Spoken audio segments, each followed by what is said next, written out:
Siamo qua per la conferenza stampa del nostro leone alla carriera Werner Herzog e per il suo ultimo film Ghost Elephants. Prima di cominciare vi presento gli ospiti al tavolo, a partire dalla destra, il produttore del film Ariel Isakovic, il regista Werner Herzog e il protagonista Steve Boyes.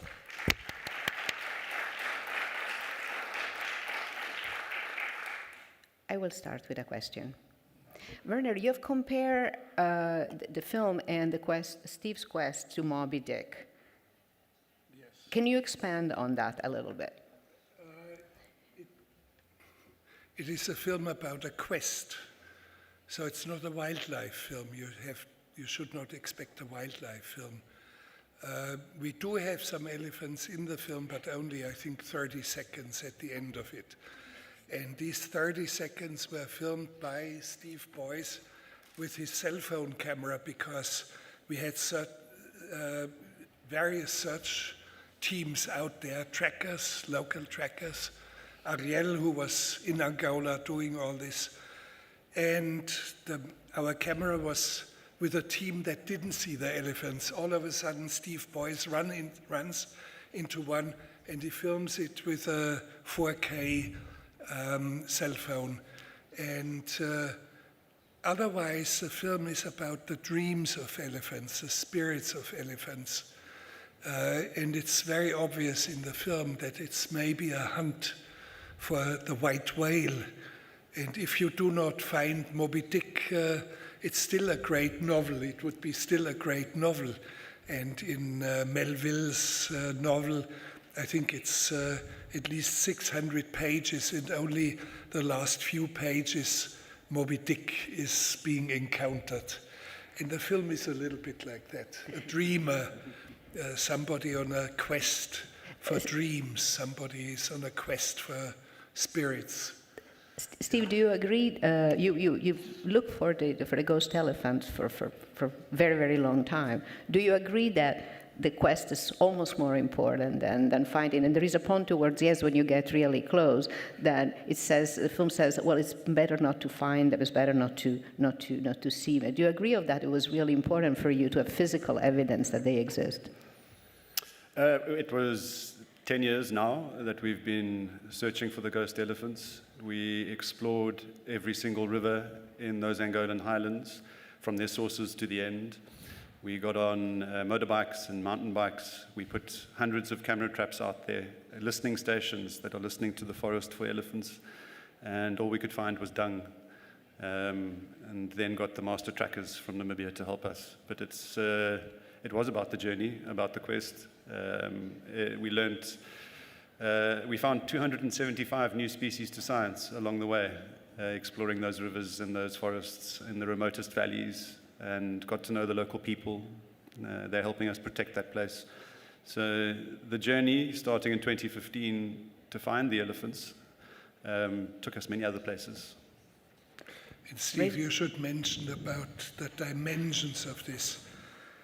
It's northeastern highlands of Angola, basically uninhabited, no villages, no roads, no bridges, no airfields. And this whole area is the size of England. And that's where some of these elephants are hiding. And Ariel, the producer of the film, but he's a wonderful friend of mine now, and since Angola was physically very, very demanding, every day 10 hours running after elephants up and down in the highlands. So he did that. We were always in communication, and you had a very precise program what to do. Yes. Werner gave me a really short list.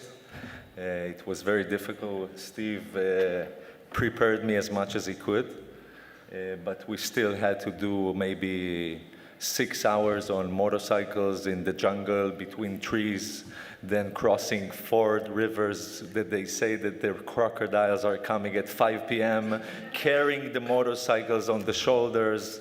And it's something that only with Werner I would do, of course. Yes, and for carrying a motorcycle across a river is something that has to be done by younger men. So, but I would not shy away. It would be much slower with me doing that. But I have to recognize that certain physical things I should leave to a different generation. But of course, Namibia was shot by me. United States, everything was shot by me. I crafted the story. I wrote the texts. I spoke the text. So it's very much my film. There's a question here.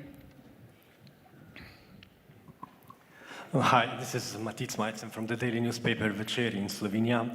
I think the film also draws a sort of a parallel on trophy hunting, because we know how cruel it was in the 20th century, and you show that in the film as well. But also chasing an image of an animal we don't know exists is also a form of trophy hunting, I guess. So my question to you is, what is your argument? Why is that animal, now that we have an image of it, better off? And wouldn't it maybe be better if we left it to nature, far away from the eyes of the Western civilization? Thank you very much. Absolutely. That is something that we were conflicted by. But in meeting the king of the Kangala and having many audiences with him, he wanted to share the elephants with us. He says that we would never have seen them if he had not prayed to his ancestors for that to happen. And it was part of his process of introduction to us, the fact that I documented that only time that we have seen an elephant, been in the presence of one, is something that I did. But relating it back to trophy hunting, that is something the master trackers experience in Namibia very often. I've been to the slaughter of a carcass to bring meat to the villages and things, and it is a horrific thing. But we need to understand these ghost elephants, their heritage, their connection to other populations, to better protect them in the 21st century. It's a different time now than the 1960s. There's a question here.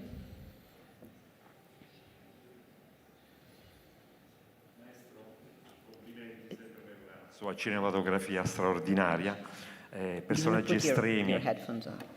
Yeah, I understand. Yeah.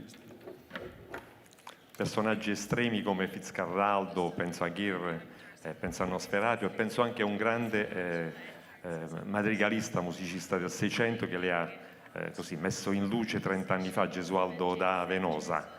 Ecco, e i suoi personaggi che confinano fra letteratura, poesia e appunto, dicevo, momenti estremi della vita. Ecco, tutto questo fa parte di un suo cinema, un suo linguaggio particolare che io credo sia davvero inimitabile. Ecco, la domanda è questa: si può fare cinema estremo, si deve fare cinema considerando la personalità di ogni uomo e di figure che hanno dato molto alla umanità? È quello che lui trasmette appunto col suo cinema.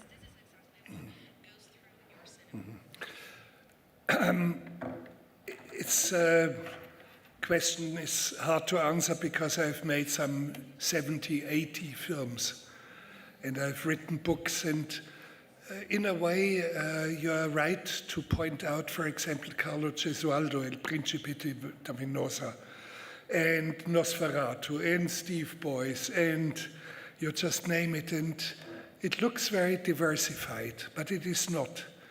Because what I start to understand now at my age, that all my films have a common worldview, the same basic vision of the world. And because of that, I cannot be imitated easily. There will be other filmmakers, yes, there are other filmmakers who have a different worldview, and let them make their cinema. And they should not be duplicated. I think somebody like Buster Keaton cannot be imitated. This is Buster Keaton, a whole universe of solitude and silence. And we never must touch his figure. Let's adore him. Let's celebrate his cinema. And I'm trying not to touch the cinema of others, because they have a legitimate different worldview. But that's a common denominator. Speaking of worldview, I was thinking of the water tower. It's this Eden, you know. It's this Eden with all the species, unique species, and then you have some really blissful moments in the film. You know, the elder that goes out in the morning and fixes the musical instruments surrounded by chickens. It feels that, compared to something like Grizzly Man, where you know, as you stated, nature is completely indifferent. Here there is a better communication, at least, between humans and nature, as exemplified by the king, you know, in his last speech. Is that true? Well, when I show local people, for example, an old man fixing his music instrument and sitting out in the open and surrounded by chicken, I say in my commentary, repairing your music instrument surrounded by chicken, it cannot get better than this. So there's a humor in it, of course, but my point is they are us. They are not foreigners. And we know, and Steve, you know it much better than I do, that genetically they were the first Homo sapiens species, and they spread around the world, and they are the awakening of the modern human soul. They are us. They are not different savages or whatever. So, and Steve, you actually explain it in the film. I mean, I spend most of my time out in these wild places with people like the Tunkwasi, which are the master trackers, the Wayeyi, where I was last week, 3 weeks on expedition in the Okavango Delta, the river bushmen. And these communities, this is basic human nature, this is all of us. The deep connection that they have with nature around them is about hunting and gathering and fire, things that we would associate with destruction now, but that's really cultivation for them. You know, the Luchazi, that is the Kangala, the king that you see in the film. I mean, his people will burn most of that forest every year, and they use fire to clean rivers, to protect wetlands, to optimize forests for honey or hunting or farming. When I talk to them about protected areas that we think in the Western world are important, national parks, they look at me confused, understanding what it is, and tell me, or ask me, how can we possibly protect a place that we can't go because they consider themselves as completely part of it? There's a question here.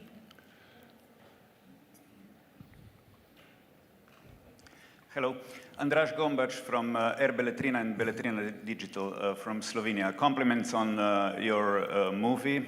I watched it last night. But Mr. Herzog, since I'm from Slovenia, I'd like to ask you about your visit. I believe you were filming in our country, in Slovenia, yes, this year. So what impressions did Slovenia leave on you? Have you found what you were looking for? All right. While I'm sitting here, it's not that I have just one film out, and that's Ghost Elephant. In fact, I have 2 films and 2 new books that will be published all within the next days. And so, however, I did a feature film with 2 sisters, Kate and Rooney Mara, and Orlando Bloom. And we filmed in Ireland. Excuse me. We filmed in Ireland most of the film in April. And then at the end of the shoot, because we had to film in extensive, mysterious, miraculous caves, we went to the most beautiful caves in the world in Slovenia, Postojna. And so I was quietly low-key there with my crew and my actors, the actresses. And of course, I enjoy your country. It's unspeakably beautiful. It's so beautiful you just hold your breath and don't speak anymore. And at the same time, very hospitable. People were extremely helpful, hospitable. Ariel had to organize it, and you have experiences that were extraordinary. Can you? Yes, it was, for us, it was a great experience. I don't think we could have done it anywhere else in the world. Postojna was very welcoming, and we did everything we needed in the caves during the night with no visitors. Including the train. In one of the most touristic places in the world, I would say. No, so very grateful. And I've never been to Slovenia, but Ariel was on a video call with me, and he's showing me this beautiful countryside. It's just like blue skies and green rolling hills, and I was like, oh, it looks beautiful. And he says, Werner is unhappy. He wants it overcast and kind of like this. Yes. I was like, yes, no, but it looks so beautiful. Born 1 kilometer away from that cave. Congratulations, you're a lucky man. Yeah. There's a question there. Buongiorno, Carlo D'Acquisto, Cinecittà News. Nel film si parla di raggiungere i propri sogni. Io volevo chiederle quali sono stati o quali sono ancora i suoi elefanti fantasma, la sua balena bianca, quali sono i sogni che ha raggiunto e quelli che vorrebbe ancora raggiungere.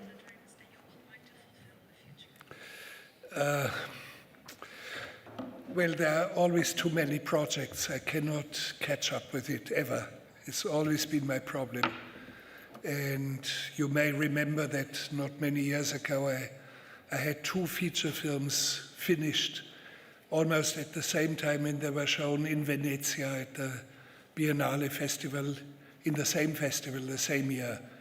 2 of my films. It has never happened in any of the big festivals, but it points out that there's too much. I cannot follow all the time. And I follow whatever comes with the greatest urgency at me.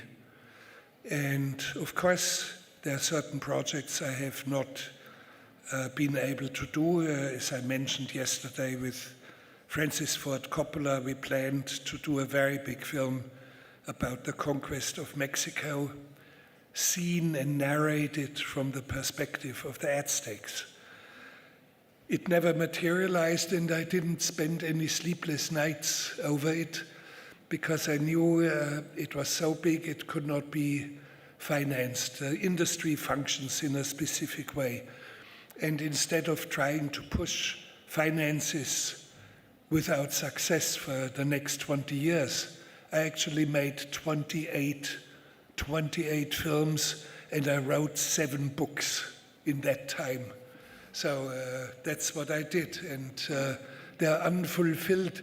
Doesn't matter. It doesn't matter. It doesn't give me sleepless nights. I try to be a good soldier, and I try to do my duty. That's it. C'è una domanda qua?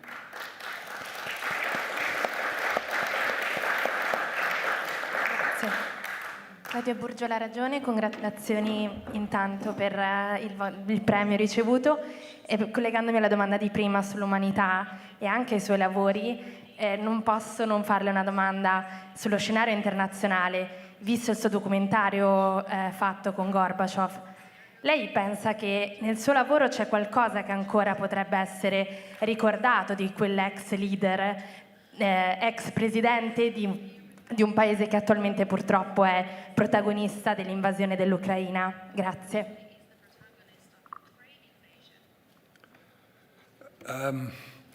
Well, Gorbachev was something that fell into my lap by coincidences, but I immediately said, yes, I can do it because I love the man. He was the political figure who made it possible to have the German reunification.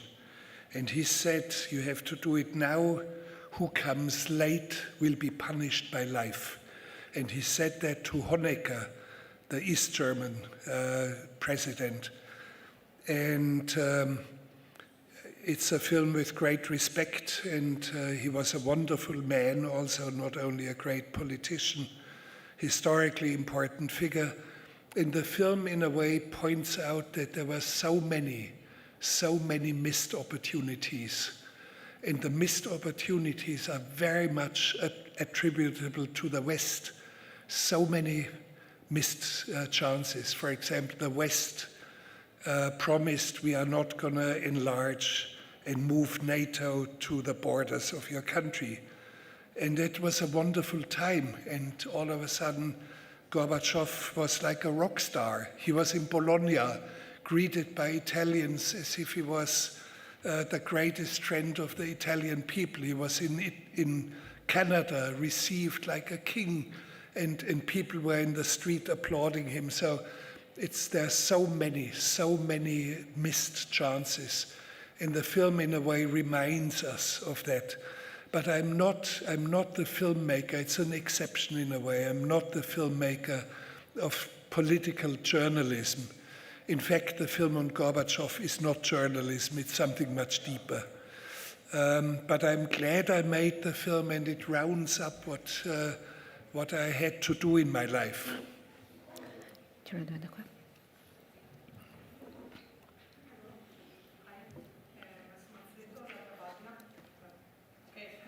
Can you speak in the microphone? Yeah. Okay, yeah. please. Mazzetto Messo, all'altra pagina. My question is about the culture of Angolan people. What aspect have you feel more inside yourself? What have hit you the most for both of you?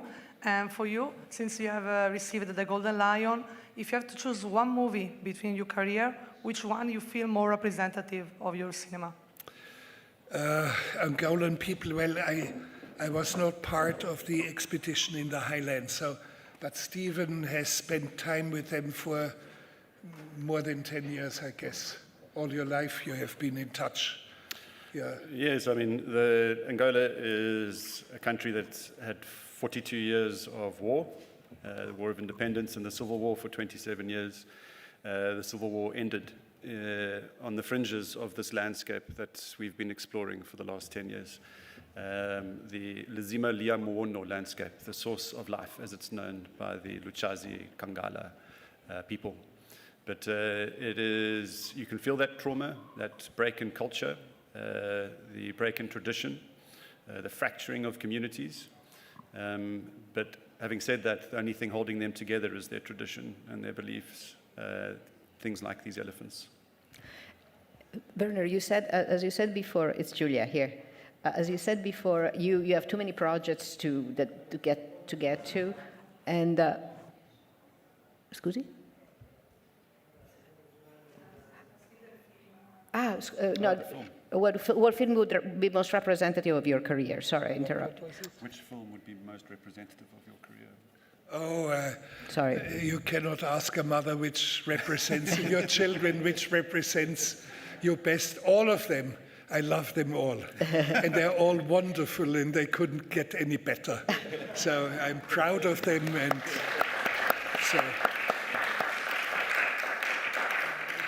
So my question was, what at this particular time struck you about Steve's quest, and how did you two meet?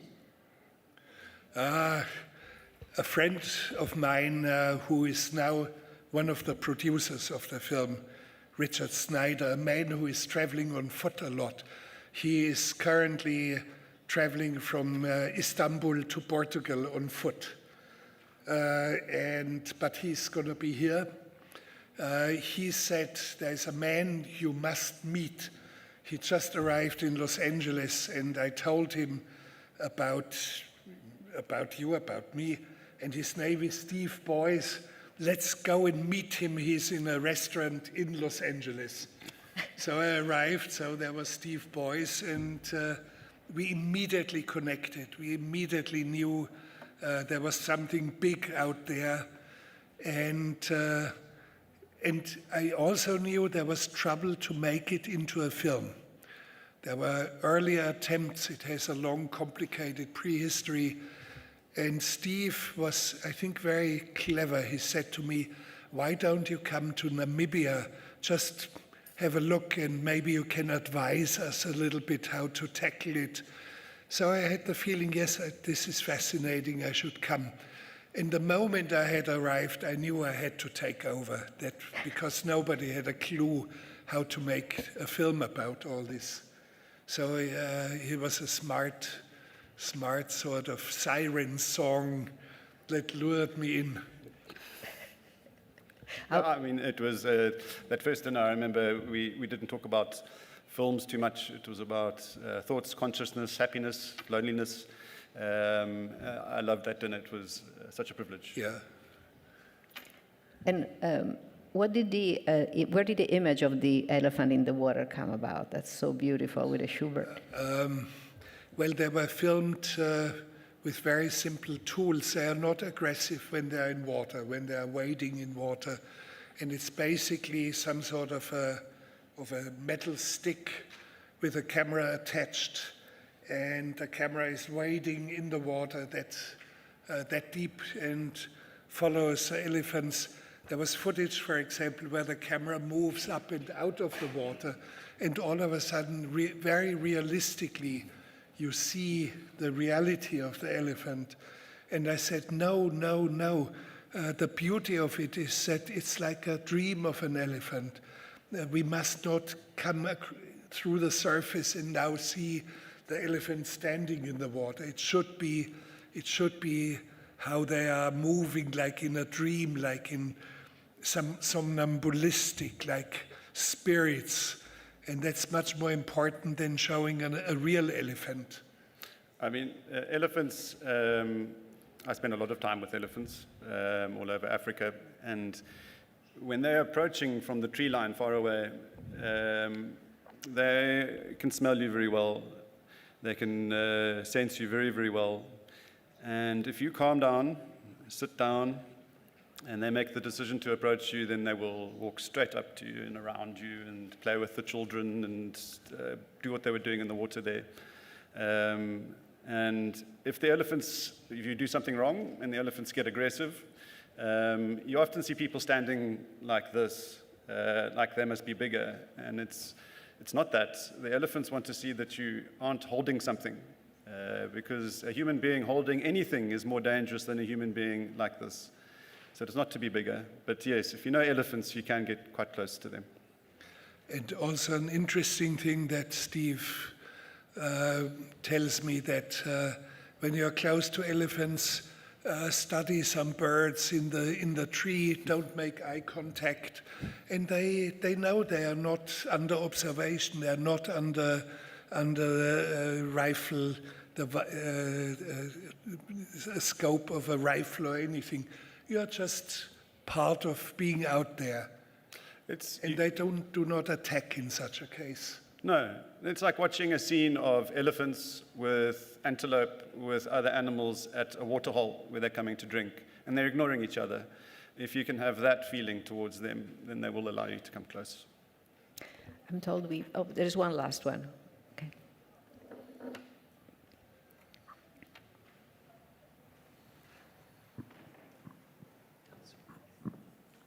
Hello, Mr. Herzog. Just one quick question. Compliments for Ghost Elephants. And what advice would you give to a young filmmaker, someone who's starting right now? Thank you. Well, following the screening of Ghost Elephants, there will be some sort of a master class where I will address young filmmakers' questions, problems, something like you asked, but we'll have 2 hours for that. And if you really want to go, I would need 48 hours with you to give you an appropriate answer. You can do it in shorter time. There's a company in the United States on the internet which is called Masterclass. You can learn acting with Dustin Hoffman. You can learn how to play tennis with Serena Williams. You can learn about filmmaking with me, and it's a 5.5 hours addressing exactly the question you asked, but in detail, and it's relentless. You cannot watch it at once. Relentless 5.5 hours. And when you have seen that, you don't need to go to film school anymore. So, or there's a book, almost 600 pages. It is called A Guide for the Perplexed. So in writing, telling about my experiences. And I've formed my own rogue film school, how to make films in a self-reliant way. I would teach you how to pick locks, and I would teach you how to forge a shooting permit in a country with a military dictatorship, which I've done, even signed by El Presidente de la República, and then the signature. Of course, it was me who signed it. and me who wrote the permit. So unusual things, but also very practical things about filmmaking. It's not so complicated. Today you can make a film even with a cell phone, and it would be credible in theaters. We have credible examples of films shot by cell phones and shown theatrically. So the question is too big for me. You have to dig somewhere else. Come to the master class in the afternoon. And with this, we really have to close. Thank you, Werner, Steve, and Thank you. Ariel. Thank you for the film.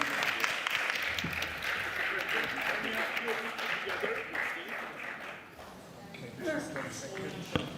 Just 1 second. I will.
Buongiorno e benvenuti alla conferenza stampa di Orphan.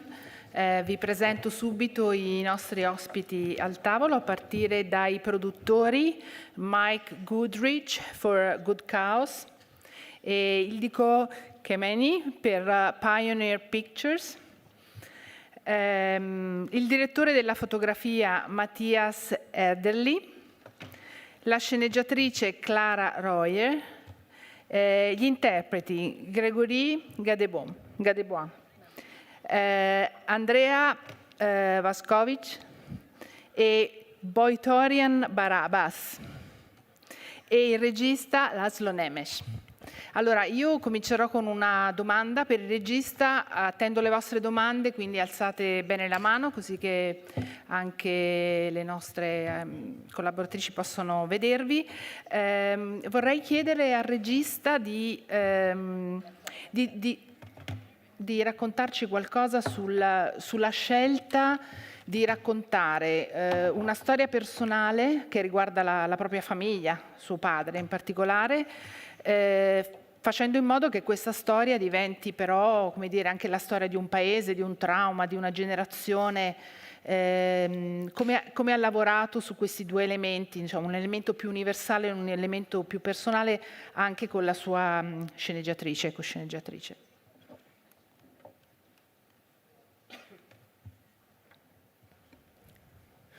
Hello, thanks for coming. Great to be here. Great to be back in Venice after all these years. I'm glad and very proud to present Orphan and be here with my cast and crew. And it was an international cooperation, so it's of a particular importance for me. Thanks for the question. I don't know why I have this on, but so it is inspired by my family story, and more particularly by my father's story, that I used as a foundation and then adapted it almost as a source material. And this story has haunted me ever since I was born. The traumas of the 20th century, as you said, reverberating all the way to my existence and possibly beyond. That was something I had to live with on a personal level, but also was on my mind. And I grew up in the 80s in Hungary. I was a kid, and I still could feel the effects of repression, the communist era, on my skin. So that also gave me a reference point. I knew I wanted to tell a story that was told from the point of view of a child, because this story happened to my father when he was 12, and living with a fantasy and then having to come to terms with that fantasy. And I also, in the process of making the movie, I discovered that very early on, and we talked about this with Clara quite extensively, that it encapsulates much more than just an individual story. It goes beyond that. It's the story of a country, of a continent, the traumas that we keep on, carrying with us, within us. And in a way, it is a sort of foundational story of the child and the father. That is a big question mark. Will the child become, will replace the adult at some point? What is the fragmented, how fragmented family can work? How do we recompose a fragmented family? So all these questions bring us back to very archetypal stories. So that was very interesting to have my own story and having the echoes of the human story within. Mm-hmm. Clara, maybe you want to add? Clara. Mm-hmm. Okay.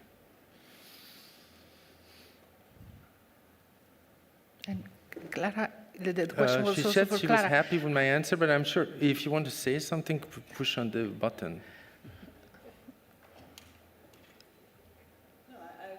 You have to push. push. I'm sorry. Hi. Very happy to see you here. Thanks for having us. And I agree with what Laszlo said. As for me, I know that I was drawn to this story as well through another angle, which is the angle of Clara, of the mother. I was deeply touched because, you know, you can only guess and you can only approach slightly what a woman like this may have gone through. And I was very interested in the ambivalence of her relationship with her son and why she makes these choices and who she is and what it means to be her 12 years later. This woman who's gone through quite an ordeal, let's say, a historical ordeal. And for me, this woman is also the fabric of what we are today. It's, to me, that film is also saying something of what we've inherited, all the traumas. It's a woman who never tells her son what happened to her. It's a woman who tries to take the best choice for her son. And maybe it's not the best, but she's trying. So, yeah, that's also what drew me to that story, very much so. Thank you. Ci sono domande da parte vostra? Vorrei, come dire, proseguire su questo tema, coinvolgendo anche i produttori, Mike e Nidliko. Quando insomma, guardando questo film, scopriamo l'Europa di quegli anni, i traumi subiti alle famiglie di quegli anni. Impossibile non pensare al fatto che la guerra continua ad avere effetti disastrosi su nuove famiglie, nuove generazioni, come dire, una maledizione che continua e quindi questo film ha una rilevanza speciale, soprattutto in questo mondo, in un momento in cui il mondo è in fiamme. Ecco, se queste considerazioni vi hanno anche guidato durante la realizzazione del film, se è stata una delle ragioni per cui avete capito che era il momento di raccontare una storia del genere.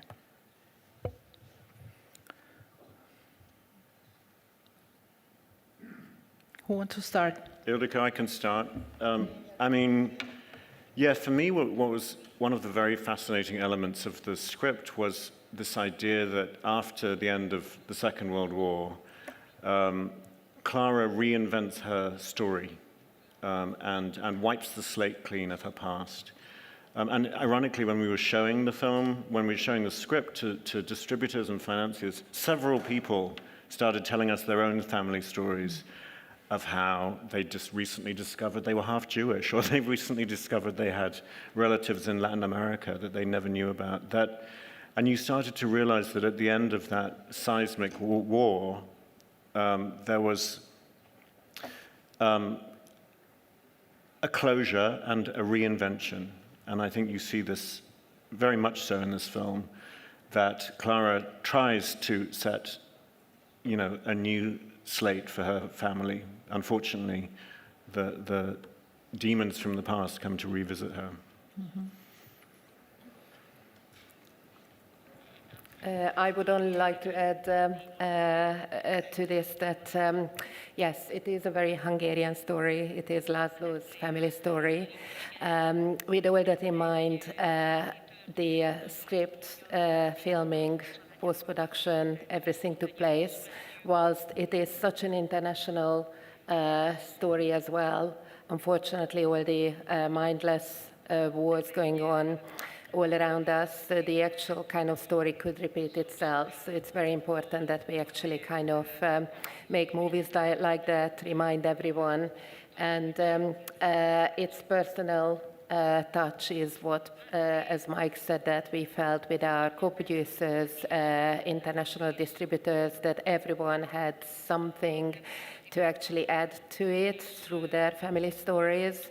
And this is why we feel that it was important to make it the way we did it. And Laszlo, vuoi aggiungere qualcosa su appunto questo discorso sulla rilevanza politica di un film così oggi? dal tuo punto di vista?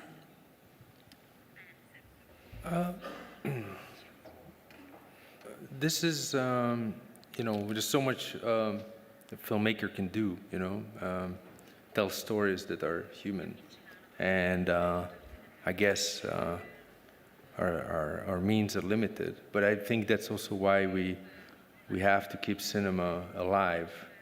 It seems that, because of the technological advancement, we feel that cinema is irrelevant today. But I think it's, if we stop telling the big stories, we condemn ourselves to downfall as a civilization. Cinema is not just an entertainment for the elite. It's not that. It's it in its essence. It was very popular, and the way it can bring something very human to audiences, to the subjective experience of the audience. If we throw it out the window, we fail, I think, to touch each other's soul, and cinema can achieve that. And I think we're on the fact that the internal, there's a sort of conflict within the civilization that's growing. And we're losing cinema. I think that's not by chance that it's happening. The two are correlated for me as well, at least. Boitorian, che esperienza è stata sul set e che cosa ti ha colpito di questo ragazzino?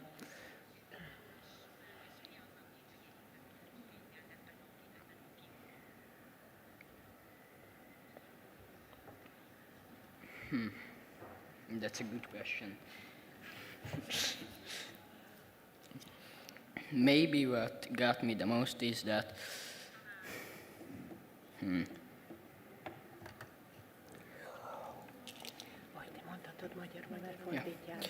Szóval az, hogy ez a fiú úgy nézett ki számomra, hogy már kicsit kezdett teljesen beleőrülni ugye ebbe az elképzelt apa figurába is, már ugye beszélt magában is, meg minden. Aztán pedig ugye, amikor megjelent ez a másik férfi, ez az illúzió, teljesen lerombolta is, hogy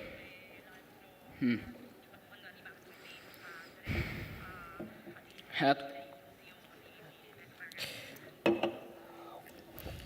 That's what he did. He drank and on the shoot as well. A lot of water.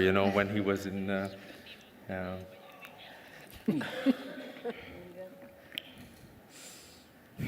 Maybe that, I think he's act much older than how old he is and had traumas like,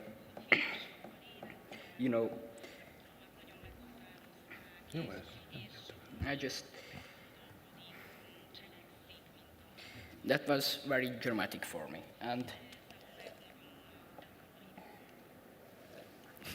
okay. And I think that's, azt gondoltam, hogy ez közeli a szívemhez. Ez, ahogy próbálkozik, hát ugye próbálja felfogni ezt az egészet, meg Grazie. I just want to add something. I think you can see it's very emotional for Boitorian. It's talking about the movie. We talked a lot about the character, but you could feel that he was carrying it in himself. He was carrying the character in himself. It was him, and I think sometimes it's hard, to disengage from the character. In a way, it's him and not him, but especially at this. I mean, I don't know how he did it, because it was for us. We were really mesmerized, but what he was doing. But it was coming from the heart. So you could feel that it was not an intellectual thing; it was an emotional thing, and that's. I'm very moved that he's moved. Allora, una domanda qui davanti. Hi, this is Matic Majcen from the daily newspaper Večer in Slovenia, over here. I have a question for Laszlo Nemes. Laszlo, now you've made 3 feature films, and all 3 are films on historical topics, which is now sort of becoming your trademark. And I'd like to ask, how did that interest in history come about? And isn't that, in a way, a more difficult path for a young filmmaker because of the higher budgets that have to go into these kind of films? Thank you. I'm drawn to historical subjects. I don't want to make TV movies, like postcard movies about them. I want to take the viewer to the heart of a human experience that happens to be in the past. I also think because I feel that, I studied history extensively in my, when I was at university, and I had this feeling that, I had an emotional relationship to history, because these people were alive and they were not anymore. They are not anymore, and don't die. And I just wanted to show filmmakers realities that were in the past in ways that are not usually represented in cinema. And in this case as well, I was no worries. I was growing up. In a way, my first emotional link to the history and history of my family was my grandmother. In a way, I owe her this film, and in a way, I made it for her. I just found a picture I had never seen with her holding me, and she was born in 1914, and she lived through the entire century, and. For me, her story encapsulated the hardness of human destruction in the heart of civilization, the beauty of a world that has so much promise. Her own being has so much promise, and then it's destroyed in the most despicable way. And she's a victim of that, but she also made bad choices. But in a way, it's very human, and it's all very human. I'm always interested in bringing the audience to the level of the human experience, because sometimes, especially with the internet, we have the feeling that we know better, and we can judge. And I think cinema can bring us beyond that. You cannot control and judge, and you can witness, you can bring witness. So that's what interests me in this kind of story. E vorrei chiedere ad Andrea e a Grégory di raccontarci come hanno messo a fuoco i rispettivi personaggi insieme a Laszlo. In particolare il regista ha scelto di usare la pellicola, cosa sempre più rara, e immagino che l'uso della pellicola imponga un metodo di lavoro completamente diverso anche per gli attori. Quindi come hanno lavorato per mettere a fuoco questi personaggi, in considerazione che, il digitale permette una libertà e un uso prolungato di riprese che invece la pellicola non consente.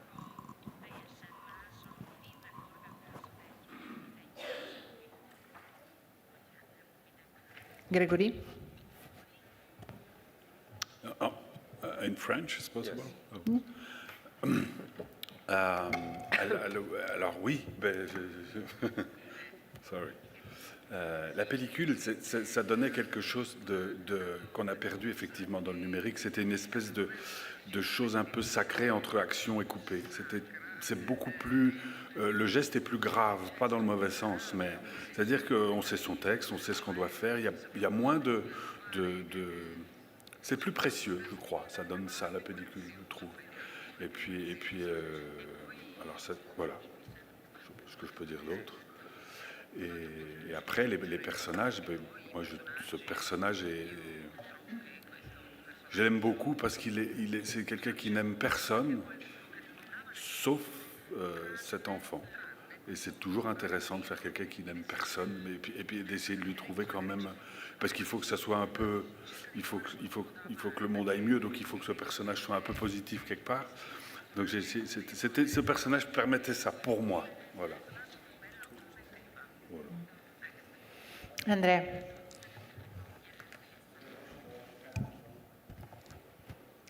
Andrea? Yeah. Can you push the button?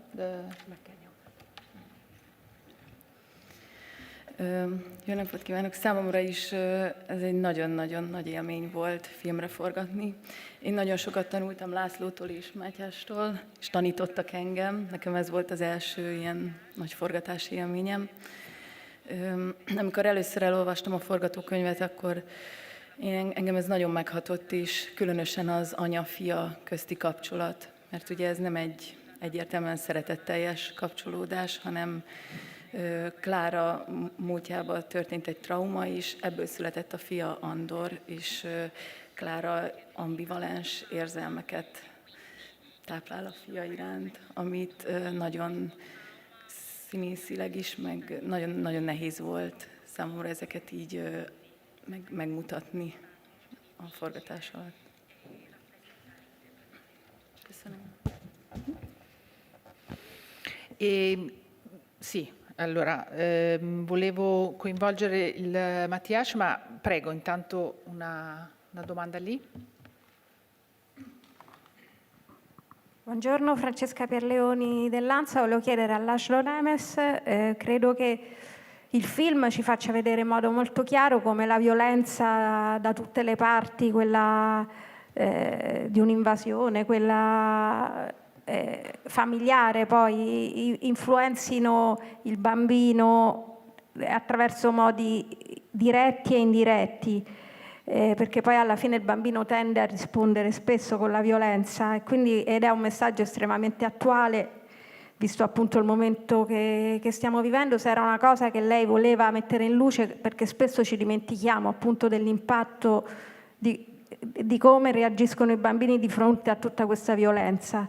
E poi volevo chiederle se aveva sentito che il festival, almeno nelle fasi iniziali, c'era stata questa lettera aperta di Venice for Palestine, firmata da oltre 1 migliaio di artisti, che rimproveravano ai festival di essere un po' una bolla quando stanno succedendo dei conflitti. In questo caso ci si riferiva a Gaza in particolare. Se secondo lei c'è il rischio che i festival in momenti come questi diventino un po' una bolla e dovrebbero aprirsi di più? Grazie.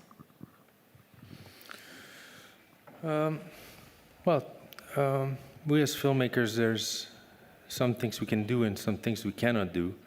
What we can do is, and what I'm striving to do, is to establish human links, relationships between people. If someone is sitting in the audience and I don't know them, I can communicate with them. Our subjectivities can communicate. I want to make films in which there's enough freedom and space for the audience. I don't want to tell them, control them. I don't want to manipulate them. I want to be as honest as possible with them. And for that, I think as a result, we can create, I think, a dynamic that's good for everybody, for civilization. The big question being, I think for me, also in film, in art, but also in everyday life, are you a humanist or an anti-humanist? Whatever you say, whatever you pretend to say, are you a humanist or an anti-humanist? There are two forces in the heart of civilization, and sometimes there is this duality cannot be easily solved.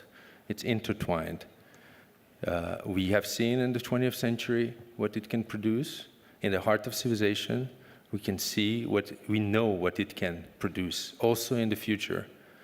So the real question is, where is the humanism in what we do? And as a filmmaker, that's my responsibility.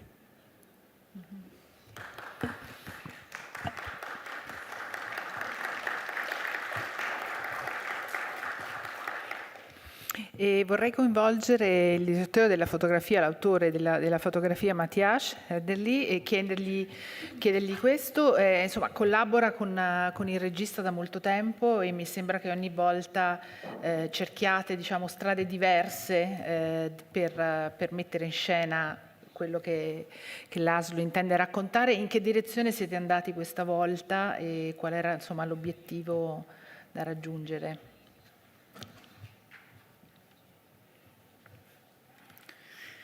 I think it's a very luxurious position that I have because we've been working together for so long, and it creates a very good understanding of each other, I think, and allows me to quickly find solutions to questions and problems that are arising when we start to talk about a story or a script. And I can offer visual ideas and structural comments and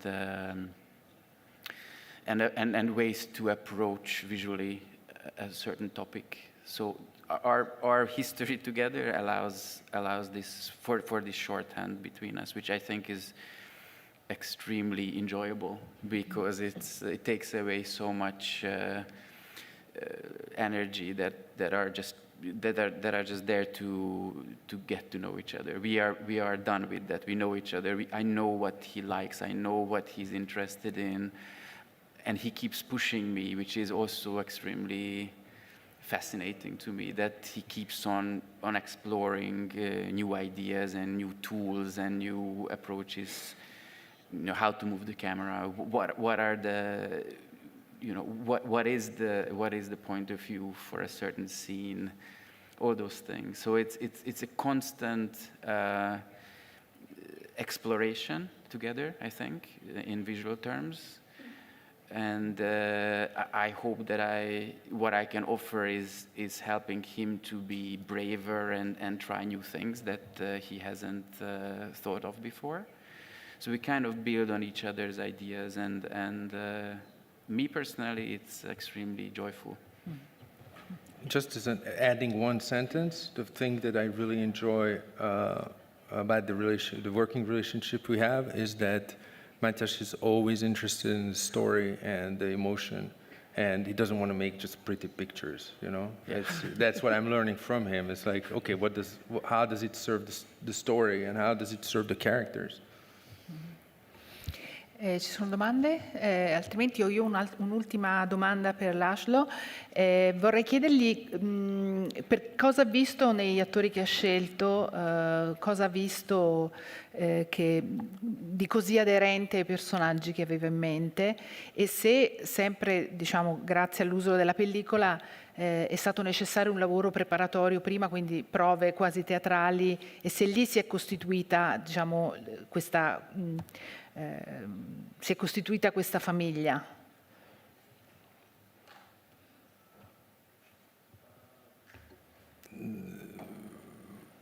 I use film because I love film. I think it also gives you, as Gregory said, gives you discipline, gives the moment value. It's not just you switch on the camera in the morning and switch it off in the evening. You know, it's you have to make decisions, and I think filmmaking is about decisions. You know, and it actually everybody gives the best. You know, when it's not just. There's rehearsal and there's shooting, and I think that brings the best out of everybody. And we did have rehearsals beforehand. That was very valuable. But you know, half of directing the actors is casting, as you alluded to, and I had to compose a family. You know.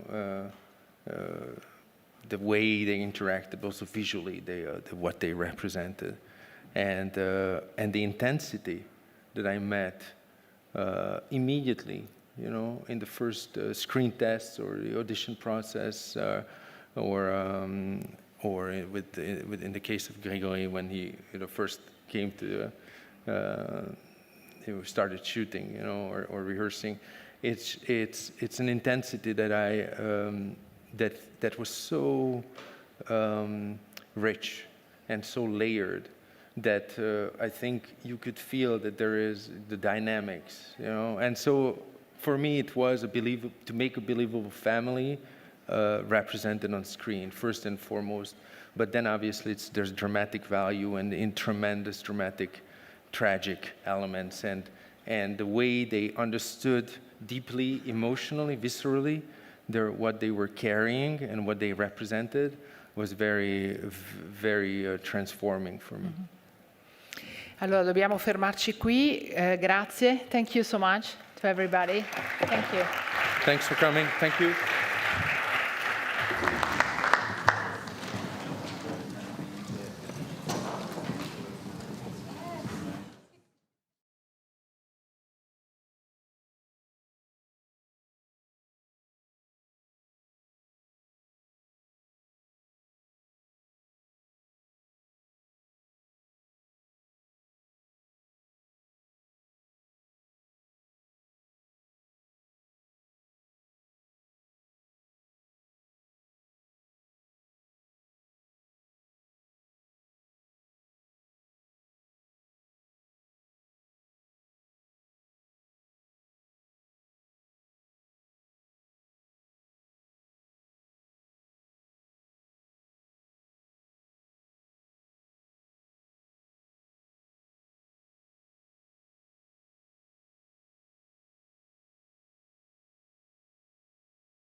Rimane liscia come l'olio?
Buongiorno, benvenuti alla conferenza stampa del nostro film in concorso Bugonia e prima di cominciare vi presento gli ospiti al tavolo a partire dalla destra in fondo. Il compositore Jerskin Fendrix,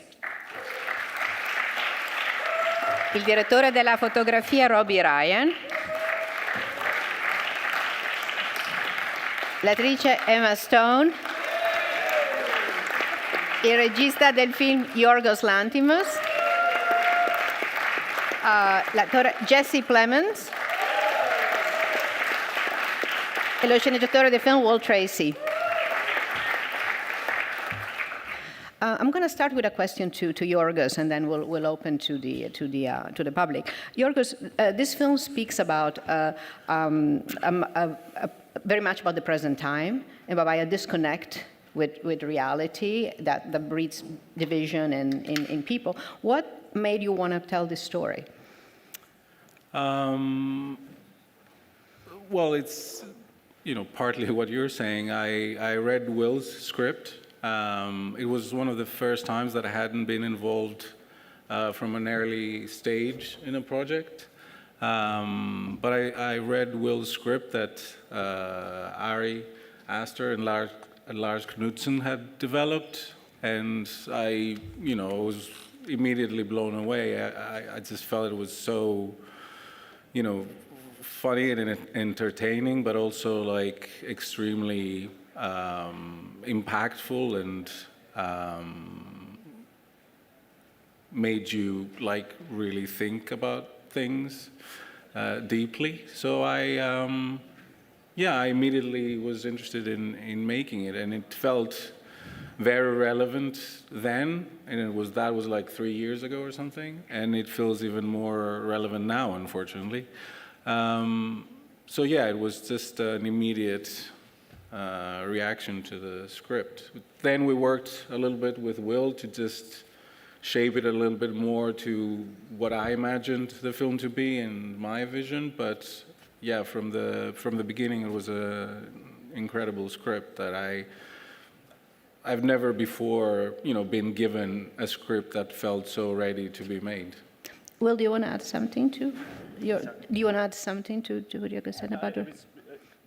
Thank you. It's just sort of a dream for me to work with Yorgos, because he seemed to know from the beginning what it was and what he wanted to do with it. It wasn't a long kind of puzzling over what does it all mean, and kind of, he really wanted to preserve the ambiguity of it, and he just enhanced the impact of it kind of across the board, so it was really a wonderful experience.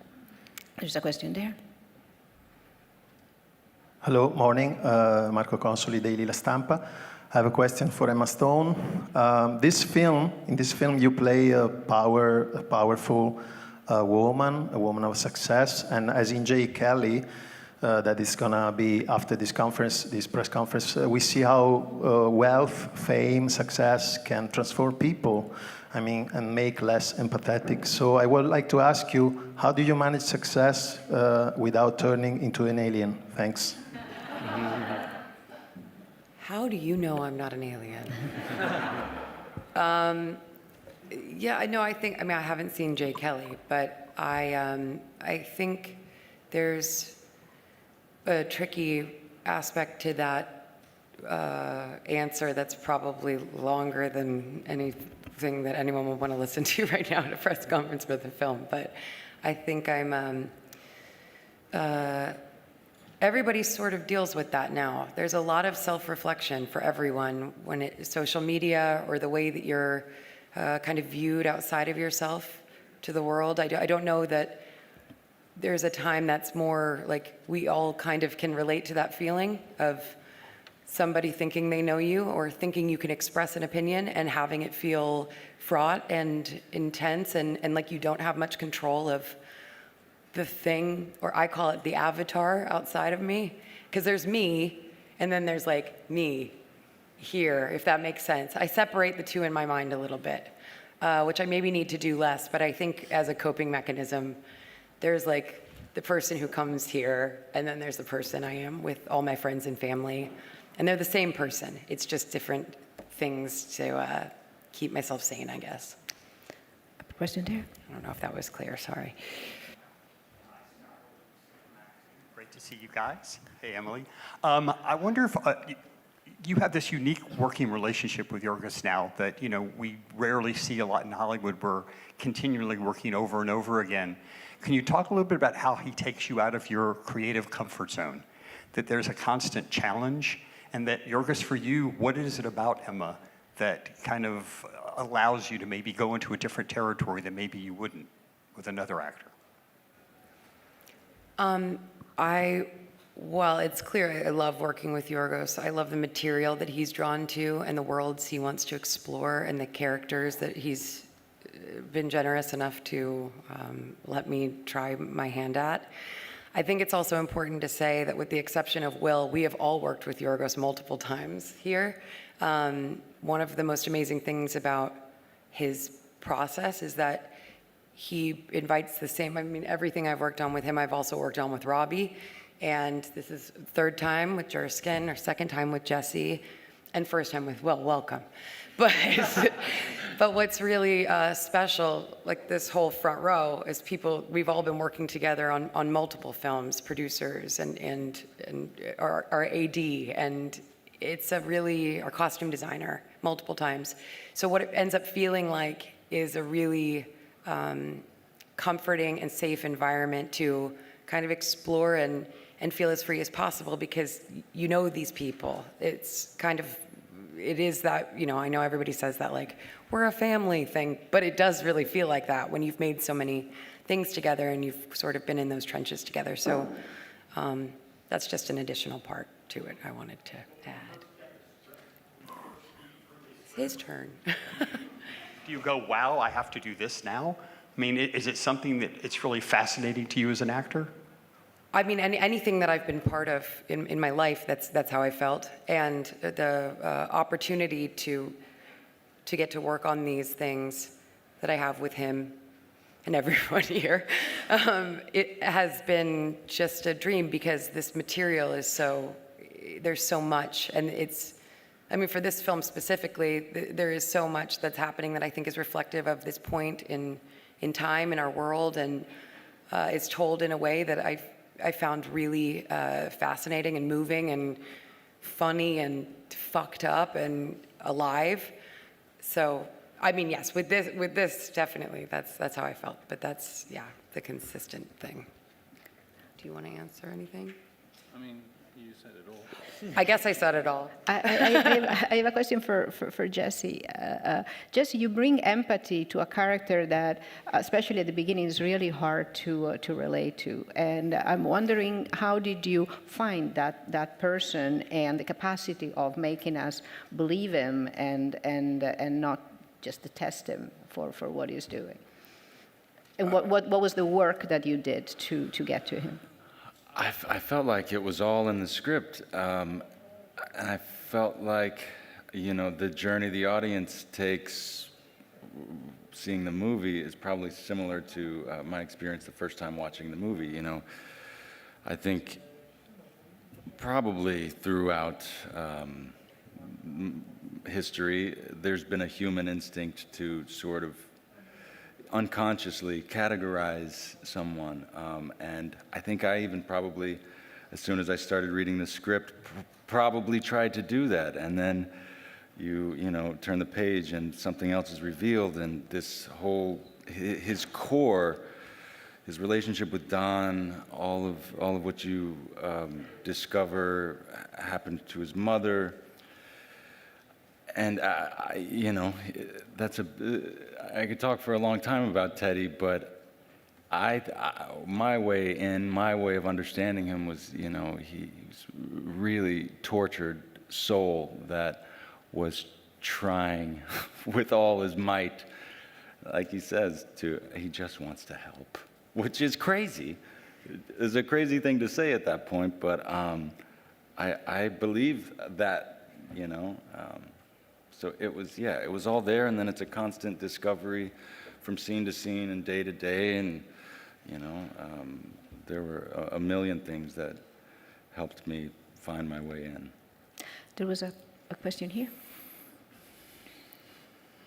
Hi, Maria Guerra, Quinótico, Spain. Well, thank you so much for this shocking, disturbing movie that I kept thinking about what are dystopias for today?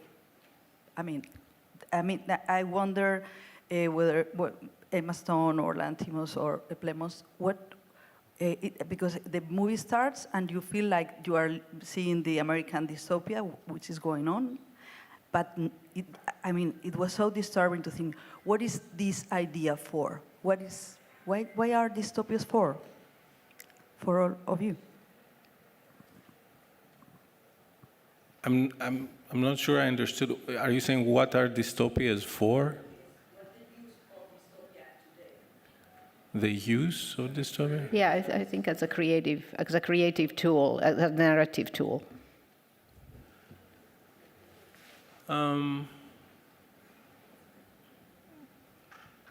Well, I think, again, unfortunately, not much of the dystopia in this film is very fictional. A lot of it is very reflecting of the real world. So I wouldn't necessarily call it a dystopic film, which I guess in my mind is like you present an image of the future of what happened to civilization. And I think, if anything, this film says this is happening now, and actually it became more relevant as time went by. This is happening now. Humanity is facing, a reckoning very soon. Like, people need to, choose the right path in many ways. Otherwise, I don't know how much time we have with, everything that's happening in the world, with technology, with AI, with wars. It's just the climate change and the denial of all these things, how desensitized we have become to all these things. So yeah, to me it's just more of a reflection of our times, and hopefully, will trigger people to think about what's happening today all around the world. There's a question here. Hi there. Can you hear me? Yeah, I'm Mia from Next Best Picture. Congratulations on the film. My question mainly is for the cast. If you've known about the source material before, How did shooting Bugonia or Bugonia in general differs from Who Saves the Green Planet?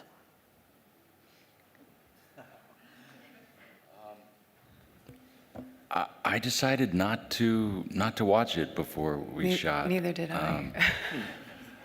I have not seen it yet, but I think soon I will. I'm slow to do a lot of things, as these people know. But yeah, I think I was worried that it might take root in this film in a way that might not be helpful. And it just felt like the script was so alive and vivid, and there was enough to chew on there that I sort of worried about it muddying something for me. But Will, do you want to say something to that, or?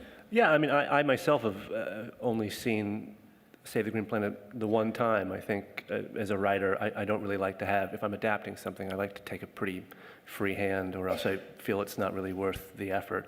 So I also didn't kind of want it in my head. But I think I immediately saw, it was Ari Aster who suggested it to me, just that I should check it out. And so I immediately saw how it could be made contemporary and American, and kind of threw my voice and what I wanted to do with it. I have a question for Robbie and for Yorgos. As always, Yorgos' films are formally striking. And in this particular time, you've decided to use a not very easy format, VistaVision, which is, and that creates a sense of brings a sense of hyper-reality to the film. Can you talk about the choice and the challenges of using this format in the photography? Yeah, we chose the VistaVision format. We filmed a section of Poor Things on that format, and we really liked how that looked, and it's, it is a beautiful kind of look. So we endeavored to experiment and maybe do it on a whole feature film, and that created a lot of hurdles to kind of get over, because it's a bit of an old camera. Apparently, it's its anniversary last year. But anyway, it's a beautiful camera, but it's very big, it's very, very vintage, shall we say, and it has its own issues. So, things took a little bit longer to do, but I think the results are really beautiful, and we shot quite a lot of the film, most of the film was shot on VistaVision, and they're very noisy cameras, so Jesse and Emily kind of had a lot of, another character in the room as such, and for us, filming it was like another character, because it had a lot of, it wanted to go to the Winnebago all the time, because it was always breaking down on us. But it does look beautiful, and I think as a format, it's fantastic, and I'm really happy to see that a lot of people are using it these days. There's a question right there. About this movie. Mr. Lanthimos, we all know at some level people like Teddy, and we know that they might be very loud when something bothers them. Do you think that these kind of people will be triggered by the movie? And for Jesse, it's the second time after Civil War that you play a controversial character such as this. And that one left a mark in the collective imagination with the line, "What kind of American are you?" Do you think that this character will leave an impact as well? Oh boy. That's an interesting question. I think my personal belief is, yeah, for some people it might not be the right thing for them to see. I mean, some people that don't like violence shouldn't see these things. But I also think we have a sort of an instinct in general to really close the book on things that are scary, that are hard to look at, hard to examine, hard to understand. And so for me as an actor, it is a way that I can myself try and make sense of some of these things and some of these people that are very difficult to understand. And I think it's also there's a risk in writing them off as being non-human, because they are, and they exist, you know, so, yeah. There's a question here.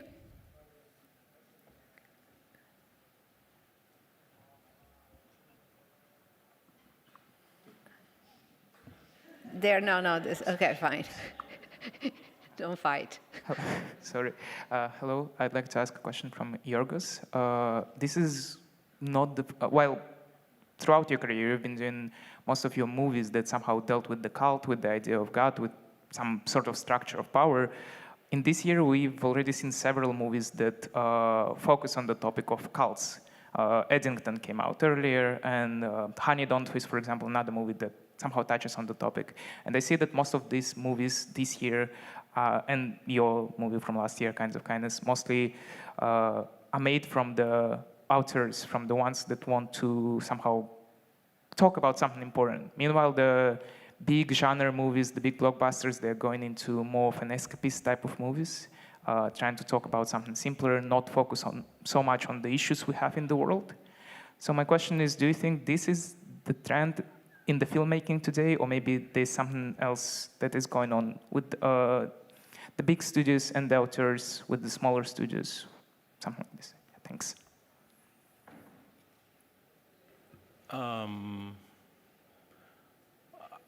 I think it has been a trend for a long time. I mean, the weird and complicated thing about cinema is that it's, you know, both art and entertainment, and because of the cost to make films, it becomes very challenging to, you know, choose which films are going to be made and how. So I think, and also there are films that are both, I think. So it's a very complicated landscape. I wouldn't rush to just, you know, separate everything to categories, which is actually a very important theme of this film, like how we have bias, you know, as people, how we view other individuals, other groups, other, you know, categories, and we just can't see through that. So yeah, I mean, I really don't know how to say. It's everybody's, you know, quest to make the films they want to make, and of course,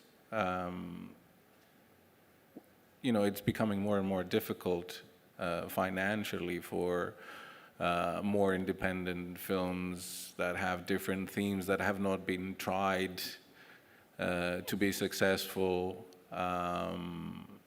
to be made. But that has always been the case, and I think it's just getting more and more difficult, if that's what you're saying. Thanks. Question right there. Question to Emma and Jesse. Could you tell us something about the physical preparation and how did you shoot the fight scenes? And Emma, was it difficult to say hello to your hair for the role? Was it easy for me to shave my hair? That's the easiest thing, where you just take the razor. It's like so much easier than any hairstyle. The physical preparation, I did some fight training. I tried to work out quite a lot. I don't know how effective that was for the beginning of Michelle. And then our fight sequences, I guess there's a few. We had a stunt coordinator and we worked that out. We had amazing stunt doubles as well for some of the things that were a bit more complex. But what about you? How'd you physically prepare, Jesse? Boy, I will say it's so easy to read a script. You're like, Teddy's running. Oh, okay. Yeah. But Teddy is running a lot. Teddy runs for pretty much the last act. You know, I said that to Will one night when there was just like a ton of cars. He was on set and he was like, isn't it crazy you're just sitting in your house like this? there are a bunch of cars outside. And it's like $1 million just to write that sentence. No, and that I remember Will visiting set during that third act because we shot somewhat chronologically and just seeing him sitting there, just sweating but anyways, yeah, there was like Emma said, we obviously had fight rehearsals and all that, and I mean, I always looked at Teddy as a sort of wiry guy. I grew my fingernails out. Yeah, I don't know. That sort of stuff. Signora qua che aspetta da un po'. Grazie. Congratulations to everyone on stage. I'm curious to hear from Juskin and Lanti and Yorgos about their collaboration and how it's evolved over the course of these 3 films you've done together. What comes first, the images, the sounds? Music is a very large and quite violent character in this film, perhaps even more so than in Poor Things and Kinds of Kindness. So yeah, tell me about your working relationship. Well, I can say a little bit that it evolved in me giving him less and less information before he composes the film. From film to film, I just give him, less information. So for this film, I didn't allow him to read the script. I just gave him like 3-4 words, keywords, and then he composed the whole score based on that. And he only saw the film after I used the music to edit, during the edit. Take it. I can confirm this is true. I think the last 3 films have been just a process of Yorgos messing with me more and more. In his defense as an esteemed director, I probably would have written a very different score if I had known what the film was about or read the script, and I think it turned out fine. So we're also very lucky to have, thank you to Focus for this, we got a 90-piece orchestra from the London Contemporary Orchestra, who are an incredible group of musicians, and working with them was fantastic, and you can hear in the film how well they perform. There is a question right there. Hi, this is Maria from Spain. I would like to ask Yorgos, but also the cast. We seem to be heading towards our annihilation, I don't know, and even running. But do you believe or do you think there is an ultimate intelligence looking upon us and maybe saving our lives or not? That's a very complicated question to answer in a serious way. I mean, the gist of it is I have no idea. I don't think my cognitive capabilities are enough to answer that. I've actually been trying to become a physicist lately and a neuroscientist, but I'm very early on that journey. So I'm looking for answers too. I don't have them yet. I'll get back to you. There's a question here. Oh, okay. Oh no, I was just going to say, I don't know about looking down on us, but one of the, speaking of physicists, one of my favorite people that has ever lived is Carl Sagan, and I watched his show Cosmos, and fell madly in love with his philosophy and his science and how brilliant he seems to be. And I think he very deeply believed that the idea that we are alone in this vast expanse of the universe, truly, not that we're being watched, but that we're alone out here, is a pretty narcissistic thing to think. So yes, I'm coming out with it. I believe in aliens. Thank you. There's one question here. Hello, everyone. I'm Alex. I'm here with Film Updates. Lovely to meet you. Congratulations on the film. Yorgos, Emma, and Jesse, you're coming off from Kinds of Kindness, which was very much an ensemble movie, to this, which is relying on the two of you guys as performers. I was wondering, how does that play as a preparation as actors? Is there more pressure for roles like that? And is there any difference that you felt? I mean, every film, every project you do has its own unique set of challenges and excitement, and they're all different. And I've done projects where I pop in for one scene and you can almost miss me, and then I think the only difference is more time and more lines. I mean, Teddy didn't stop talking, so that was part of it, was just making sure I had a handle on the scenes and the dialogue, so I could enjoy myself with the scenes and I wasn't, reaching. But yeah, they're very different movies, but it was nice to have this sort of familiarity and foundation and all of that. I agree. Very much. Yes. I think we have time for maybe one there. Hi, everybody. This is Polly from Greece. Thank you for the film. Thank you for these amazing performances. I was in awe of your performances. We think that Yorgos has proven to be an actor's director as well. Academy Awards, your award in Cannes. And I think that when you're offered another part of his films, you say blindly yes. But I was wondering, is there something that he has ever told you to do and said, Yorgo, I love you, but no? This is going too far. Or your trust in him will make you even jump from a building if he asks. Thank you.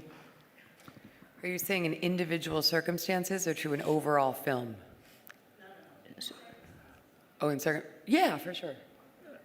Absolutely. No, he's very, very open and collaborative. If there's something where it's like, no, this doesn't make sense. He's not crazy, It is kind of fun to imagine what that line would be with me, because I don't know. I haven't seen it, so. But his movies, as however you want to classify them, define them, I always perceive them, among many other things, as having a real human quality to it, and so as absurd or dark or humorous or all these other qualities, at the core of it, it's exploring. They all seem to be exploring something very human that is interesting to me. And unfortunately, I'm told we are run out of time. So thank you, everybody, for being. Thank you so much for the film, and thank you for coming.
sogno è superiore, tu devi pensare, tu non puoi stare qua.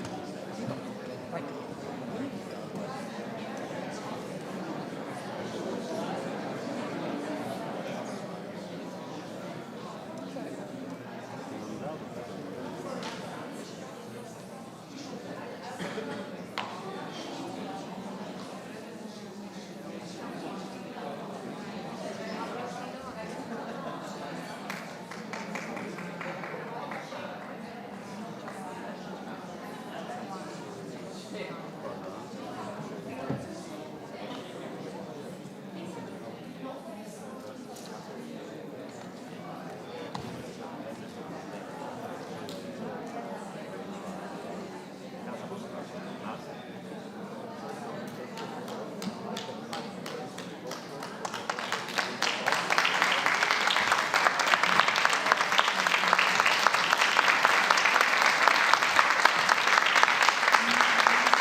Buongiorno e grazie per essere venuti alla conferenza stampa del nostro film in concorso J. Kelly.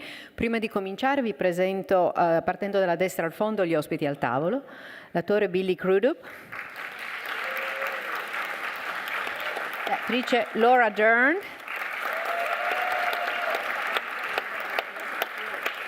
Adam Sandler, il co-sceneggiatore e regista Noah Baumbach e la co-sceneggiatrice Emily Mortimer. Come forse sapete, George Clooney purtroppo non può essere con noi perché ha una sinusite molto grave, credo sarà sul tappeto rosso e è molto dispiaciuto di non poter partecipare. As you probably know, as you may know, George Clooney is not going to be here because he has a bad sinus infection, and we really hope I think he should be on the red carpet tonight, but he is very sorry he cannot be with us. Okay. Even movie stars get sick. And with that, there is a question there. Scott Orland with Cinema Magazine. Great to see some of you guys. Adam, I kind of want to start off with you with this two-part question. Having gone through this experience, do you have a new and different appreciation of what your manager does for you? And there was a great line in the movie where George's character, Jay, says that his ambition kind of let him get in the way of both his family and his friends. And at the end, what does he have for it? So how did you navigate that journey? Because it seems like your family always came first to you, but was there a temptation that career? That's great. Thank you for the question.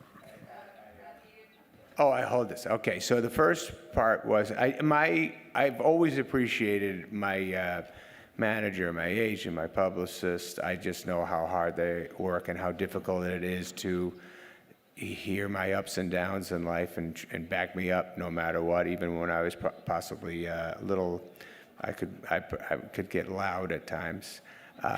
But I do appreciate what they do. I was very excited to play a man who is devoted to somebody like George's character, Jay Kelly, and I admire everybody who does that and how much it means to him. My favorite line, one of my favorite lines in the movie is you're Jay Kelly, but I'm Jay Kelly too. How much he gives his heart to Jay, and I know people who work with me feels like they feel the same with my career. So thank you to them. And then what was the second part? Oh, family. Yes, of course. When you work hard, you can't be, all of us do it. When you're writing, you lock yourself in a room, you're alone, and you're away. But you always try to find time to jump out when your family needs you, and everybody here does the same thing. So yeah, I've always tried to bring the family where we go, but it can't happen every time. And when they can't be there, your heart's broken, you miss them. But FaceTime is nice too. I have a question for Noah and Emily.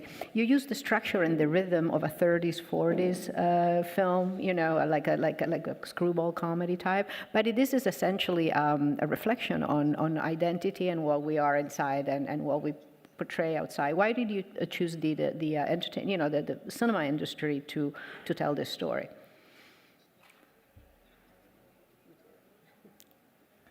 Well, I mean, I think there was something compelling to us about the character and the premise of a movie star sort of going through a crisis and going on a journey that was a physical journey and also an interior psychological and emotional journey.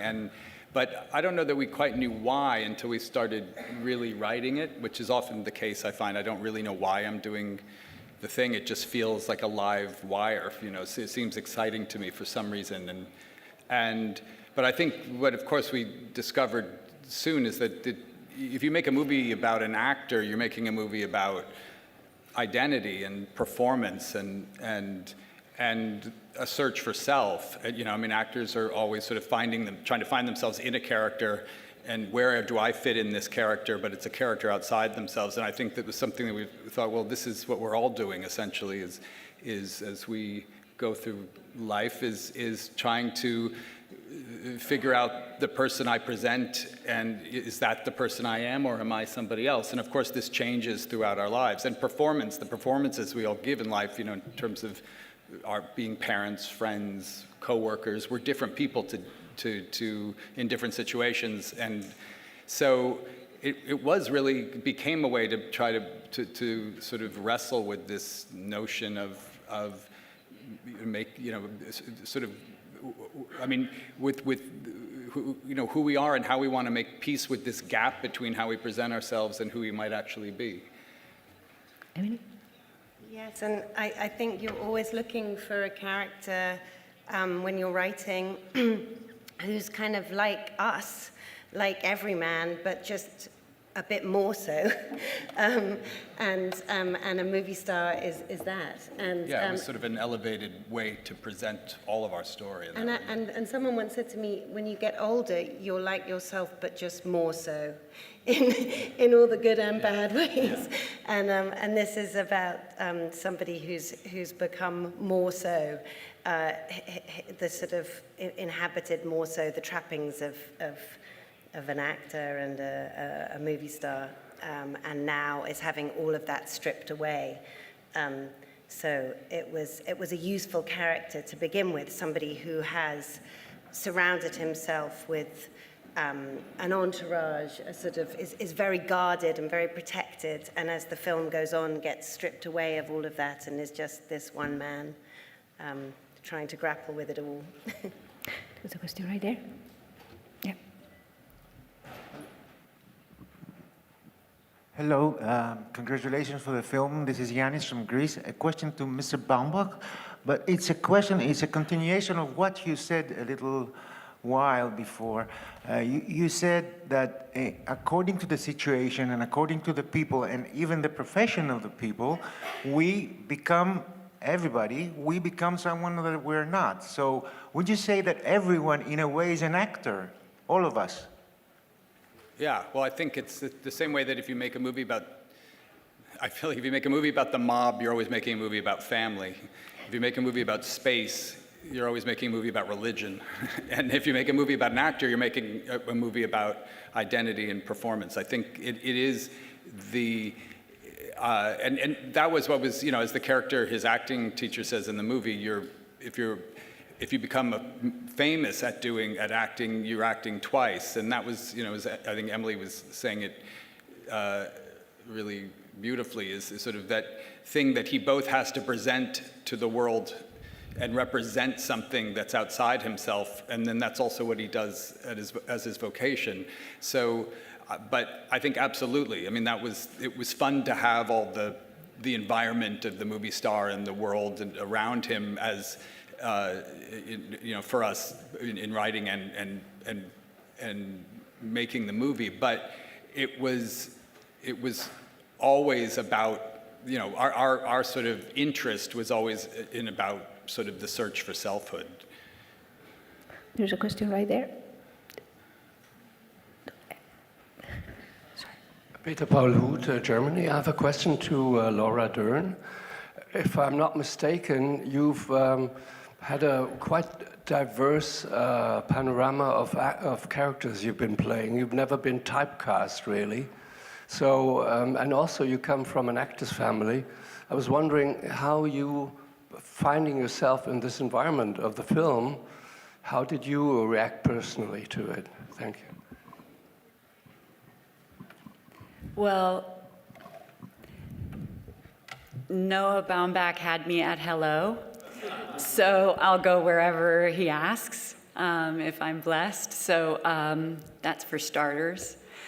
I know Adam feels that way, and we all do once we have the experience of being with him. And what Emily and Noah gave us in this story is, as they've beautifully described, this reflection of self. I think being raised as an actor, as you said, by an acting family, the one thing that I've had an experience of is how radically honest the people that raise me are about flaw, about self, about, facing oneself in the mirror. And so the privilege of being around acting as a vocation, and also by mostly actors in my life, is that there's a level of honesty that in a way I attribute to honing the craft, as opposed to the opposite, which is the assumption that's where the mask goes on. And so that's been a beautiful gift, and playing, the role of the people who, have helped raise me in a professional life, because I started at 11. So my publicist had to guide me on how to, have self-respect or learn to protect myself or navigate, boyfriends or anything else. So it's been another mother figure in my life. And like Adam was speaking to, I couldn't have more respect, and particularly now when they're in the room while I'm answering questions, like if I know if my publicist has a family. I definitely did, but I definitely want to be that much more mindful now. And while I have a moment, I just want to say, in addition to working with Noah, the gift of the community of actors that he always gathers, the gift of these extraordinary actors I got to be with, and our remarkable George Clooney, who's so devastated he can't be here, and gave us such a gift in this amazing, raw, true performance. He always creates a family, and the family always continues. A circus troupe. No, as a follow-up, and Emily, you wrote the movie for George, right? Yeah, I mean, early on, I felt like I've known George over the years, and I've been wanting to find something to do with him. And early on, we just started to say, this is going to be George. And I mean, in some sense, I felt it was really important that the audience watching the movie have a relationship with the actor who's playing the character, so that we all watching it have a history with George, just the way the people in the movie have a history with Jay. And George is so, it's interesting because the character is running from himself for so much of the movie, and deflecting and trying to hide. And what essentially I was asking of George is to reveal more and more of himself as he does that, and that is what he does, as Laura said so beautifully. I mean, I'm not one to get generally on set to feel emotional watching things, but I really did on this movie. Lena Sangren, our cinematographer, would come back with the eyepiece. It was really beautiful watching these actors, and because also the movie is about performance, I felt like, and it has so many characters, I felt like we have to have everyone's got to be great, and they, I mean, it's amazing, these actors, and because they also sort of follow each other through the movie and set the bar. I mean, Billy setting the bar so early on in the movie, after Jim Broadbent and then somebody else comes, and then it's later, you know, and then it's Riley and Alba and, you know, Eve and you know, and they're all remarkable. And Patrick, I mean, it's really, when I was editing the movie, I was reminded of this sort of challenge I'd actually put forth for myself in that way, that everyone had to be the best version of the thing. And I really felt blessed that they, you know, to have them. There's a question here. Hi, Maria Guerra, Quinótico, Spain. Well, this is a question for the actors, Adam Sandler, Laura Dern, Mr. Kudrup. This movie is about playing yourselves. And since the growth of the media over the last 20 years, I was wondering to what extent your exposure to media and to political questions has become a danger or a threat for, or how do you feel? Do you feel that you can no longer be yourself? Be careful answering that question. Well, first of all, I didn't realize that all space movies were metaphorically talking about religion, so I got a lot of movies to watch again. I've always thought of myself as an interpretive performing artist. That is to say, I want to be an agent for somebody like Noah, who has the primary interest in setting the stage for what kind of event we're all going to witness. And as long as I can do that, I can feel useful in the world. If I have anything additional to say, I'll probably keep it to myself or write it in a journal. But if I do have something political to say, I typically try to explore it in my work.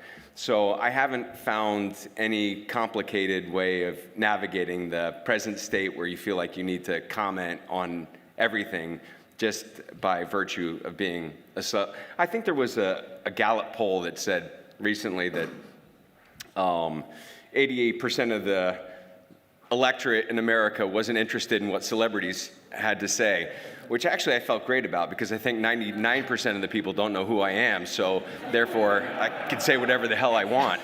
But I haven't had anything interesting to say yet, so that's where I'm at. I like what Billy said. I know, Billy's got it. That was beautiful. There was a question right there. Yes. Hi. Oh, shit, my big voice. Helen from Australia. Hi, how are you? Adam, you're one of the funniest people on the planet, probably one of the top box office stars. And here, I don't think you really crack a smile. Was that difficult, and was this a deliberate career move? And I just wonder where, as a very Australian question, where the farting idea comes from. Have you ever been with actors who farted in a love scene? Don't tell the story. No.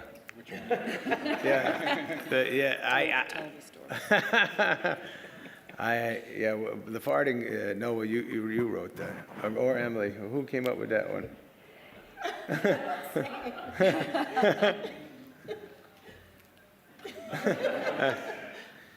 I came up with it. All right. These. Say again. Pure invention. Yeah. That was invented. There was nobody in particular that happened to.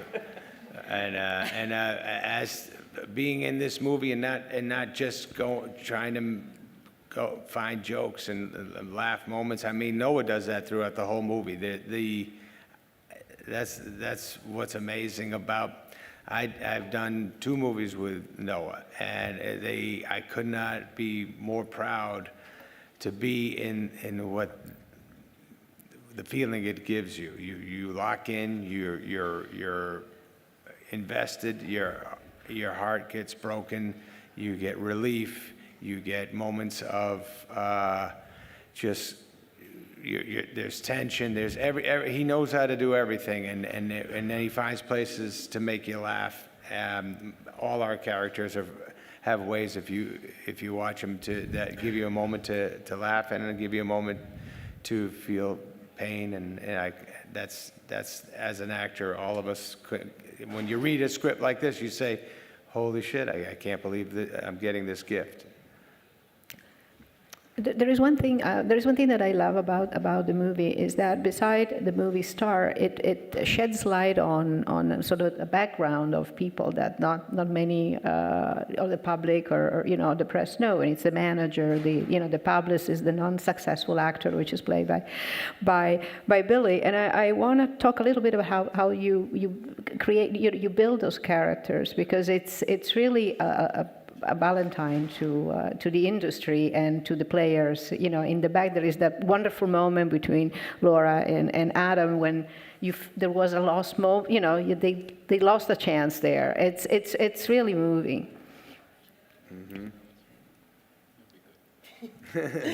I think that it was important to us as we were writing it that to tell a story, yes, about this one guy, but as we were saying, this one guy is sort of all of us, and to show that everyone is the hero of their own story. You don't have to be a film star to be the hero of your own story, and Ron has a story of his own, full of heartache and confusion, and as does Liz, and as do all of the characters, and say again.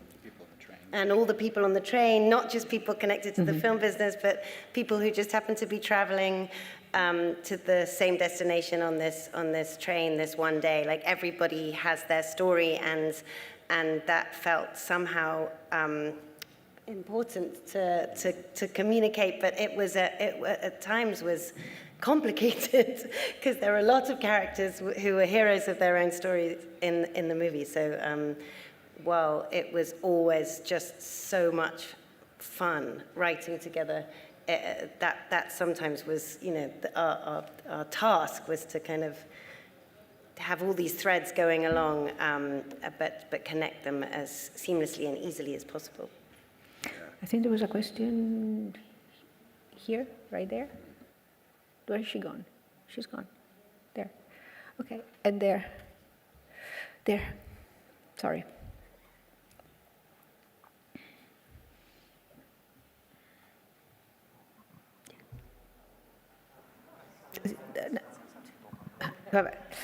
Hello to Adam. Sorry, my compliments for the movie, first of all. And secondly, I cannot be serious thinking about Zohan and the Mossad agent talking to you, because still I remember how funny you were in that role. Talking about roles, I was curious to know how difficult it is to get away from a role that maybe gave you a lot of success, and if you have a special or one of the acting that you did in which you were grow more affectionate. They all. It's kind of like what Jay Kelly, when you watch his tribute and you see George's character Jay see himself up there. I've had moments where I've gone through some of my stuff that I've done from the past. I think all it is memories, nice times. When I think of older stuff that I've done, I just think of what was going on, who I got to meet, who I became close with,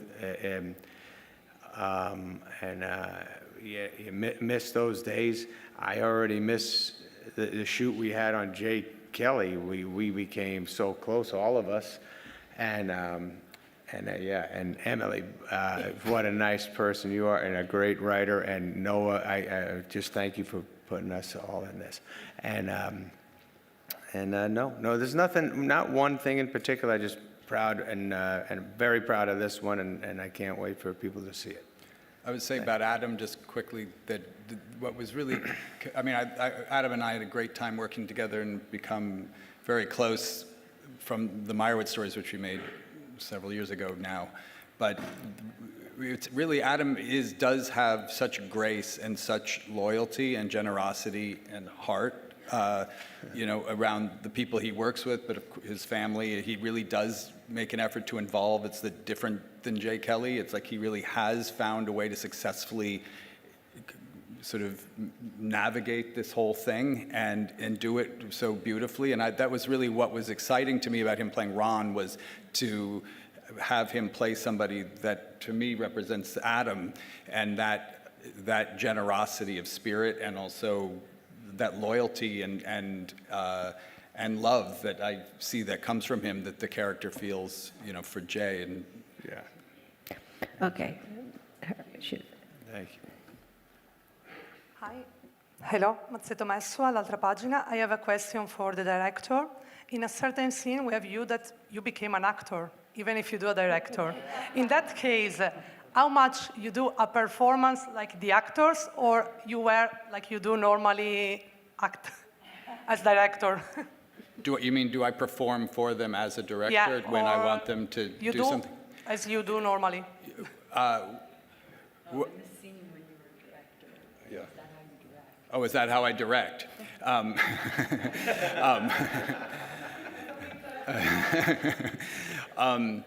No.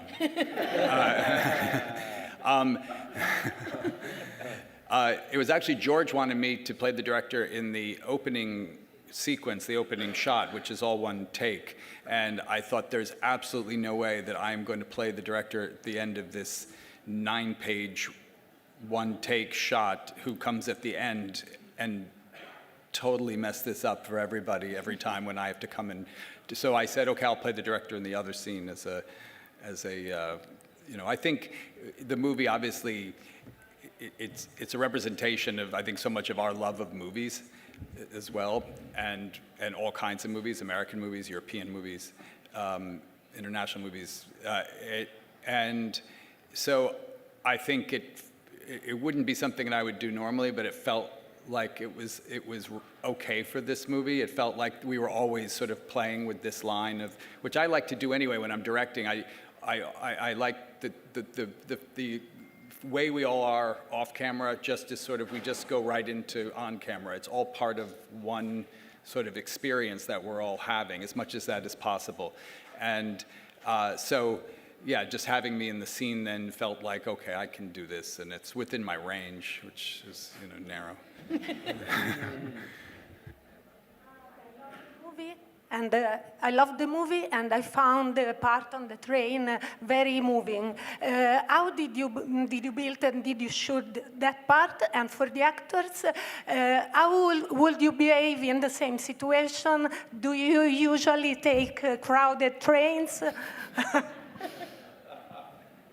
The train was a lot of fun to shoot. And I mean, also I should say, I mean, the actors who play all the characters on the train are just remarkable, and in many cases, quite big stars in their countries. It was really, I mean, we were so lucky to have them, and it was, I mean, this sort of, we've said what Julia, you were saying earlier about 30s and 40s movies, and you know, which again is sort of a time in Hollywood movies that, I mean, we all really love those and also the time of the movie star in Hollywood, you know, and that I love having lots of people in a room talking at once, and a train was a great way to do that, and we had a crane arm going down that whole thing that everyone would have to duck under and come through and cross over, and just that kind of managed chaos was just, it's when that works, it's just such a pleasure to be a part of as a director, and it feels so like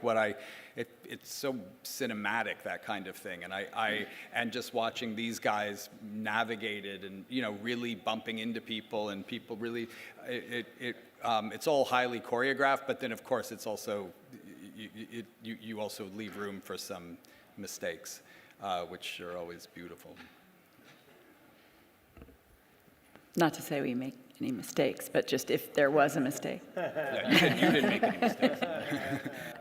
And I think we have time for one, and she's been really patient down there. Yeah. Thank you, everybody, for this wonderful film. I think that I have been watching it with teary eyes and a huge smile for the whole duration. I'm Polly from Greece. I wanted to ask you, this line from the movie stayed with me. I know how the movie ends, having to do with our lives. And I wonder, how would you like the movie to end for you, each one personally? What would you like the legacy to be, if you can have it in one line?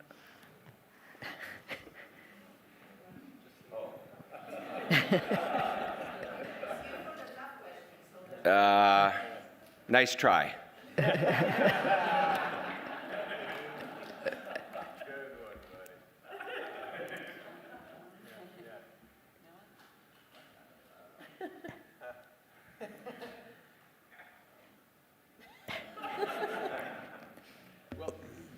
you go. I got one. Last line of my movie. What the hell just happened?